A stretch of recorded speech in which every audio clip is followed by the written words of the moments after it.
आउ आज प्रोग्राम रो प्रथम थिला कि आमे liver disease lifestyle problem fatty liver hepatitis उपरे किसी अवेयरनेस आउ हेल्थ चेकअप करने की कहीं पूरी भली जगार आमर प्रथम लक्ष्य थिले कि आमर रिलीजियस पर्सनस मठ महंत आउ जो मानकर हेल्थ पाई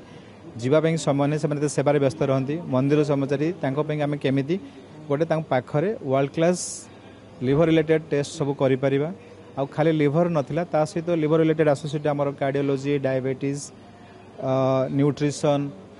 किडनी जोटा सब आमर आम कहू मेटाबॉलिज्म सब डिजीज नियरली 20 जन डॉक्टर्स 10टी स्पेशलिटी आसी कंसल्टेशन आउ टेस्ट फ्री रे करछन।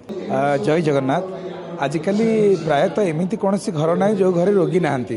तो ये गोटे बहुत बड़ कथा होची जे सेवक मान तथा साधु सन्त महंत मान आमर दिल्लीर जड़े विशिष्ट लिवर स्पेशलिस्ट डॉक्टर चौधरी एवं तांकर सहकर्मी मान द्वारा एठी स्वास्थ्य परीक्षार व्यवस्था करा जाइछि। निश्चित भाव में आवश्यकता अच्छी बर्तमान आमर जो खाद्य पेयर व्यवस्था आउ आम समस्ते विभिन्न प्रकार एंजाइटी रोचे तेणु मझे मझे टिके चिकित्सा हवा दरकार। तेणु ये गोटे बहुत भल शिविर होती मेघा हेल्थ कैंप जो हेल्थ कैंप माध्यम बिना मूल्य रे समस्ते निजर निजे निजे निजर स्वास्थ्य को परीक्षा करूँ। तेणु आम आशा करूँ अंतत वर्ष को थरे 2 थर 3 थर हेले साधारणतः सेवक माने महाप्रभु सेवक से माने जाई बाहर को जीवा सब सेवार लगी रोचंती पाखे टिके सेवा माने सेवा जदि जोगई दिया जीवो या भी महाप्रभु गोटे सेवा बोली आम ग्रहण करवा। जय जगन्नाथ।